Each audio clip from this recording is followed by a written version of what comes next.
कि प्रश्न नंबर चौथा है आपका कि यदि 15 cot A बराबर 8 हो तो sin A और sec A के मान ज्ञात कीजिए। बहुत ही सिंपल है। सर्वप्रथम हमें क्या करना पड़ेगा कि यहाँ हमको ये वाला पोर्शन नोट करना है। यहाँ हम लिखेंगे क्या, सॉल्व। ठीक है, अब यहाँ से देखो 15 cot A बराबर में कितना 8। अब यहाँ 15 हमारा क्या है, गुणा में है। ठीक है, तो यहाँ आ जाएगा cot A बराबर 8/15 आ जाएगा। तो अब हमें यहाँ से पता चल गया है कि cot A बराबर 8/15। और ये है क्या, ये अगर हम बात करें cot यानी आधार बटे लंब होता है। cot क्या होता है, आधार बटे लंब। तो हमें आधार मालूम है और लंब मालूम है, हमें कर्ण पता करने। तो इसके लिए एक हमको समकोण त्रिभुज ड्रॉ करना है। समकोण त्रिभुज ड्रॉ किया, यहाँ हमने 90 अंश का कोण बनाया, इसे हमने B नाम दे दिया और इसे C और इसे A दे दिया। ठीक है, A के सामने की भुजा ये क्या हो गई, लंब हो गई, और A के पास की भुजा आधार हो गई, और ये वाली भुजा हमारी क्या हो गई, कर्ण हो गई। तो अब हमको क्या मालूम है कि आधार हमारा कितना है, 8। ठीक है, और लंब कितना है, 15 है। ठीक है, तो अब हमको क्या करना है कि कर्ण निकालना है। तो हमें पता है कि यहाँ पे लिखेंगे समकोण त्रिभुज ABC में, समकोण त्रिभुज ABC में पाइथागोरस प्रमेय से, पाइथागोरस प्रमेय हमको आती है कि क्या, कि कर्ण वर्ग बराबर, कर्ण वर्ग यानी AC का वर्ग बराबर लंब वर्ग, लंब यानी BC का वर्ग, और धन आधार का वर्ग। ठीक, धन आधार का वर्ग। तो AC वर्ग, BC का मान कितना है, 15 है, 15 का वर्ग प्लस में AB 8 का वर्ग। तो यहाँ से देखेंगे हम 15 का वर्ग कितना होता है, 225 प्लस 8 का वर्ग होता है 64। तो हमने जाना कि 5 और 4 कितने होते हैं, 9, 2 और 6 कितने होते हैं, 8, और 2 का 2। तो यहाँ से AC वर्ग लिख लें हम, यहाँ भी AC वर्ग लिख लें। अब हम क्या करेंगे, वर्गमूल लेने पर, वर्गमूल लेने पर, ठीक है, जब हमने वर्गमूल लिया तो AC वर्ग बराबर √289 बन गया ये। अब AC बराबर हम लिख सकते हैं 289 किसका होता है, 17 का वर्ग होता है। वर्ग से अंडर रूट कैंसिल, वर्ग से अंडर रूट कैंसिल, तो AC बराबर हमें 17 मालूम पड़ा। ठीक है, तो यहाँ से अगर हम नोट कर लें तो यहाँ 17 आया हमारा AC का मान। ठीक, अब हमें क्या करना है कि sin A और sec A का मान ज्ञात करना है। तो यही हम पास में कर लें, दिखता भी रहेगा कि sin A के सामने की भुजा लंब, तो sin A बराबर क्या होता है, लंब बटे कर्ण होता है। तो लंब हमारा कितना है, 15, और कर्ण कितना आया हमारा, 17, तो 15/17 हो गया। अब हमको किसका मान निकालना है, sec A, ये दिया है तो हम लिख लेंगे sec A बराबर, अब हम जानेंगे कि cos का क्या होता है, sin यानी आधार बटे कर्ण होता है। तो cos का उल्टा क्या, sec का वैल्यू हम करेंगे तो क्या हो जाएगा, कर्ण बटे आधार। ठीक है, तो यहाँ से कर्ण कितना आया था हमारा, 17। ठीक है, 17 बटे में आधार कितना है, 8, और ये हाँ, तो sec A बराबर 17/8 ये आ गया। ये आपका सॉल्व हो गया। प्रश्न नंबर आपका 5वां है, यदि sec थीटा बराबर 13/12 हो तो अन्य सभी त्रिकोणमितीय अनुपात परिकलित कीजिए। तो सर्वप्रथम हम जानेंगे कि sec थीटा बराबर 13/12 ये होता क्या है, sec यानी cos का उल्टा होता है, यानी cos होता है आधार बटे कर्ण, और sec क्या हो जाएगा, कर्ण बटे आधार। ठीक है, तो हमें कर्ण मालूम है और आधार मालूम है, हमें चाहिए क्या, लंब चाहिए। तो उसके लिए एक हम समझने के लिए वही फिर ड्रॉ करेंगे। यहाँ हम कर लेंगे क्या, B मान लेंगे यहाँ, और यहाँ C मान लेंगे, यहाँ A। अब यहाँ देखो आपने गौर किया है A नहीं दिया, यहाँ क्या दिया, थीटा, तो हमने यहाँ पे थीटा मान लिया। थीटा के सामने की भुजा ये लंब हो गई, और ये वाली भुजा आधार हो गई, और ये वाली क्या हो गई, कर्ण हो गई। अब हमको देखो लंब दिया है, नहीं दिया है, आधार कितना दिया है, 12। ठीक है, और यहाँ कड़ कितना दिया है, 13 दिया है। तो अब यहाँ से हम देखो क्या लिखेंगे कि त्रिभुज ABC में पाइथागोरस प्रमेय से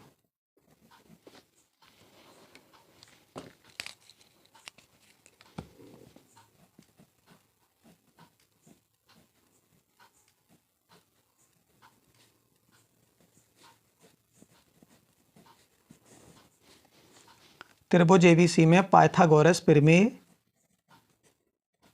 से, तो पाइथागोरस प्रमेय हमारी क्या कहती है कि कर्ण वर्ग बराबर यानी AC का वर्ग बराबर BC का वर्ग, BC यानी हमारा क्या है, लंब वर्ग, प्लस में आधार का वर्ग, आधार हमारा कितना है A और B, यहाँ लिखेंगे AB का वर्ग।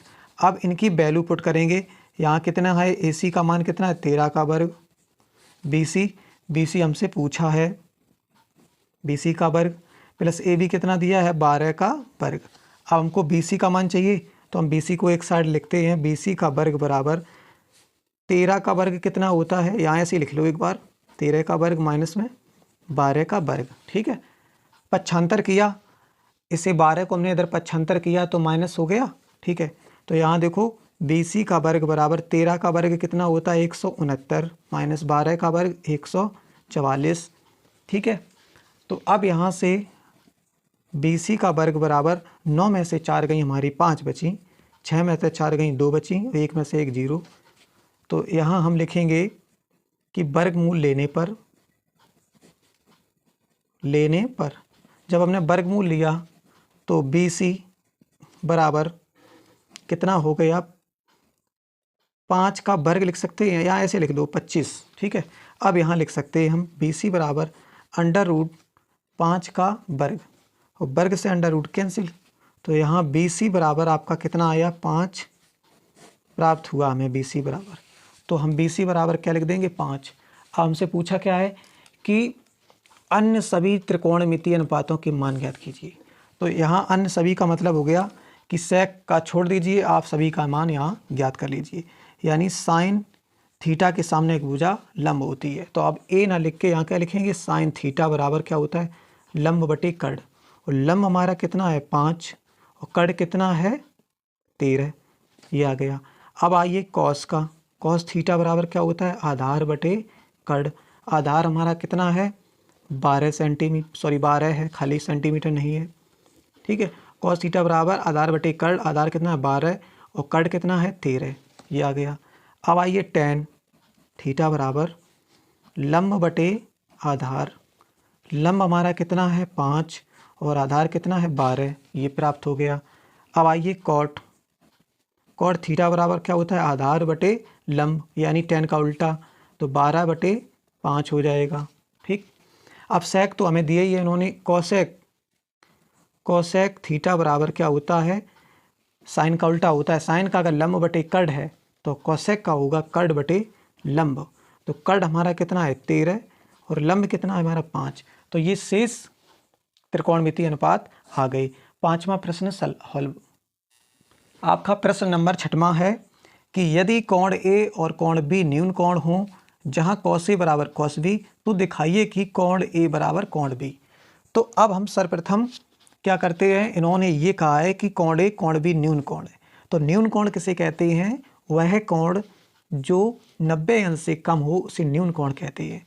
तो न्यून कोण हम अगर यहाँ से अगर हम ड्रॉ करें, फिगर ड्रॉ करें यहाँ से, तो हमें क्या मालूम पड़ता है कि A, यहाँ पे क्या मानेंगे A, एक भाई क्यों, क्योंकि 90 से कम है, और यहाँ हम क्या मानेंगे C मानेंगे, C यहाँ क्या हो जाएगा समकोण 90 अंश का, और यहाँ भी क्या मानेंगे B, क्योंकि ये 90 से कम है दोनों, ठीक है। तो ये क्या A और B क्या हो गए हमारे न्यून कोण हो गए, क्या हो गए न्यून कोण, ओके।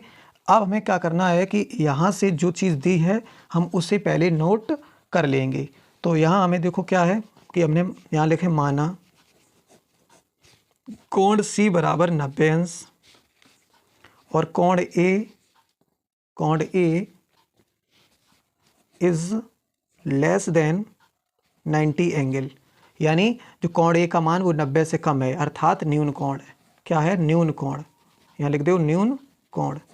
और कोण B भी लिखेंगे 90 अंश से कम यहाँ भी लिखेंगे क्या, न्यून कोण। ठीक है, न्यून कोण यहाँ भी लिख देंगे, न्यून कोण। अब देखो हमें क्या करना है कि अब कॉस ए बराबर क्या होता है। पहले तो हम ये दिए हैं दोनों, पहले लिख लें यहाँ पे कॉस ए, यानी ए के सामने की भुजा क्या हो जाएगी, ए के सामने की भुजा ये लंब, ये आधार और ये कर्ण। तो कॉस ए बराबर हमारे पास क्या होता है कि आधार बटे कर्ण। ठीक है, तो आधार हमारा कितना है, AC है, और कर्ण कितना है, AB है। ठीक है, हमने लिख लिया, यानी AC बटे में AB। अब इसका भी निकाल लो कॉस B का, यानी कॉस B। अब देख रहे हो आप, यहाँ से देखना B है ये, अभी A पूछा तो A के सामने की भुजा लंब हो गई, अब B पूछा है तो B के सामने की भुजा ये क्या होगी, लंब होगी।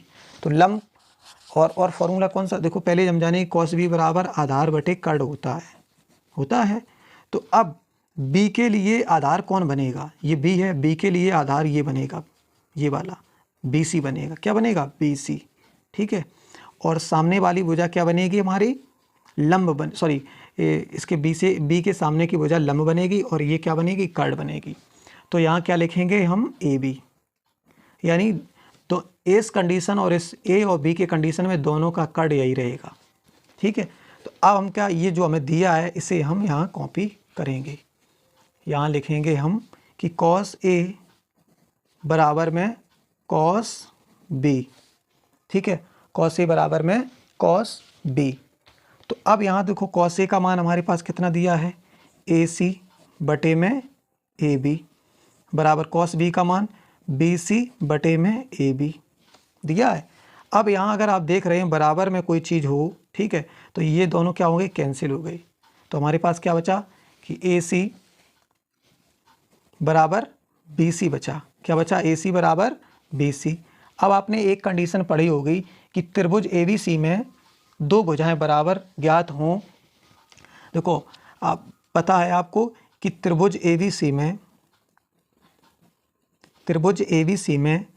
दो भुजाएं बराबर ज्ञात हों,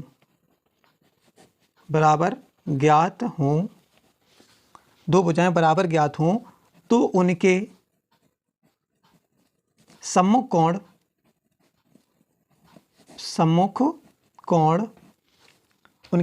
कोण भी बराबर होते हैं।